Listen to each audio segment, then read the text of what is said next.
जैसा कि पिछले पार्ट में आपने देखा कि कैसे दो लड़के शिल्पा के साथ कुछ गलत करने की सोचते हैं और उनमें से एक लड़का शिल्पा को गुफा में ले जाता है और गुफा में जाने के बाद दोनों दोस्त खुद शिल्पा का शिकार बन जाते हैं और अपनी जान से हाथ खो बैठते हैं। अब आगे अगले दिन उनका तीसरा दोस्त अपने दोनों दोस्तों से मिलने के लिए अपनी पुरानी वाली जगह पर आता है। अरे, आज ये दोनों इतने सुबह सुबह कहाँ पे चले गए? दोनों को घर पर भी देख लिया, वहां पर भी नहीं थे। आखिर ये दोनों चले कहाँ पे गए? अरे हाँ, याद आया। कल ये मुनीम चाचा की बेटी के पीछे पड़े थे, पर मैंने तो साफ मना कर दिया था। कहीं इन्होंने उनकी बेटी के साथ कुछ गलत तो नहीं कर दिया? और ये दोनों सुबह से दिखाई भी नहीं दे रहे, और ना ही मुनीम चाचा की बेटी दिखाई दे रही है। ऐसा करता हूँ, मुनीम चाचा के घर जाकर ही देखता हूँ। इतने में मुनीम चाचा वहाँ पर आ जाते हैं। अरे चाचा, तुम इतनी सुबह सुबह यहाँ पे क्या कर रहे हो? अरे बेटा, क्या बताऊं, कल रात से शिल्पा को ढूंढता फिर रहा हूँ। पता नहीं कहाँ चली गई शिल्पा। अरे चाचा, तुम ऐसी बात ना करो, उसे कुछ भी नहीं हुआ होगा। इतना कहकर वो मन ही मन कुछ सोचने लगता है। मुझे लगता है कि मेरे दोस्तों ने ही शिल्पा के साथ कुछ कर दिया है। मैं ऐसा करता हूँ कि मुनीम चाचा को सब सच बता ही देता हूँ। वो दोस्त मुनीम चाचा को सब सच बताने ही वाला होता है कि इतने में शिल्पा वहाँ आ जाती है। शिल्पा उन दोनों को साथ में देखकर उनके पास जाती है और फिर शिल्पा के पिताजी शिल्पा से पूछते हैं। अरे बेटी, कल रात से तुम कहाँ चली गई थी? मुझे कुछ याद नहीं पिताजी। जब मुझे होश आया तो मैं जंगल में थी और अब मैं वहीं से आ रही हूँ। शिल्पा के पिताजी जब यह बात सुनते हैं तो उन्हें पता चल जाता है कि शिल्पा के साथ कुछ गलत हुआ है और शिल्पा के पिताजी शिल्पा से ज्यादा सवाल नहीं करते और उसे घर चलने के लिए कहते हैं। जब शिल्पा वहां से जाने लगती है तो वह वहां पास में खड़े उस लड़के की तरफ हंस के देखती है।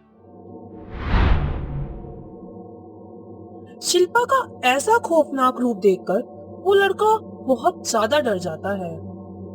मैंने पहले ही अपने दोस्तों से बोला था कि इस लड़की से दूर रहो, और अब इसका अंजाम सबके सामने है। इस लड़की ने उन दोनों को मार दिया है और अब लगता है कि तीसरा नंबर मेरा ही है। अब इस चुड़ैल से बचने के लिए मैं गांव के सरपंच के पास जाकर उन्हें सब कुछ सच बता देता हूँ। हो सके शायद वही अब कुछ कर पाए और मेरी जान बच जाए। फिर वो तुरंत सरपंच जी के पास जाने के लिए निकल जाता है।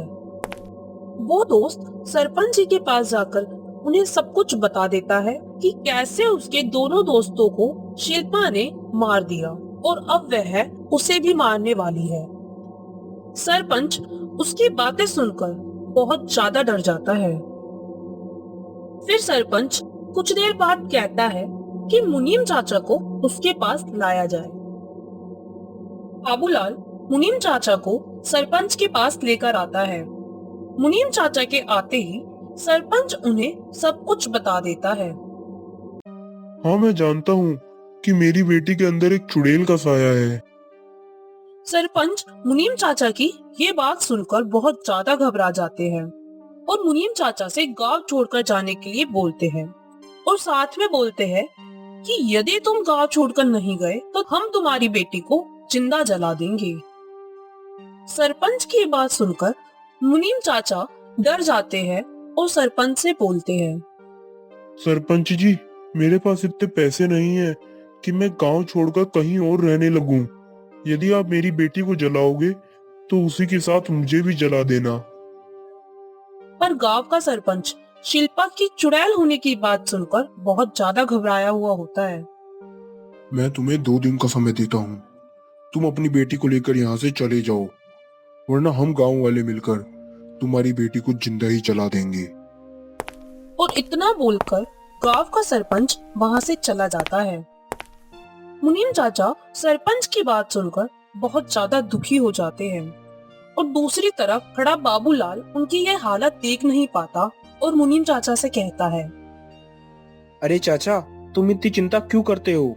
मैं जो बात तुम्हें अब बताने जा रहा हूँ, यदि वो बात तुम मान लो तो ना तो तुम्हें एक गांव छोड़ना पड़ेगा और ना ही तुम्हारी बेटी को कोई मारेगा। तभी बाबूलाल मुनीम चाचा के कान में कुछ बात कहता है। कहानी अभी जारी रहेगी। आखिर क्या है वो बात जो बाबूलाल ने मुनीम चाचा से कही, जिससे उनकी बेटे की जान भी बच जाए और उन्हें गांव भी न छोड़ना पड़े। यदि आप वो बात जानना चाहते हो तो अभी हमारा चैनल सब्सक्राइब करें और वो बेल आइकन दबाना बिल्कुल ना भूलें। अगर ये वीडियो पसंद आई है तो वीडियो को लाइक करें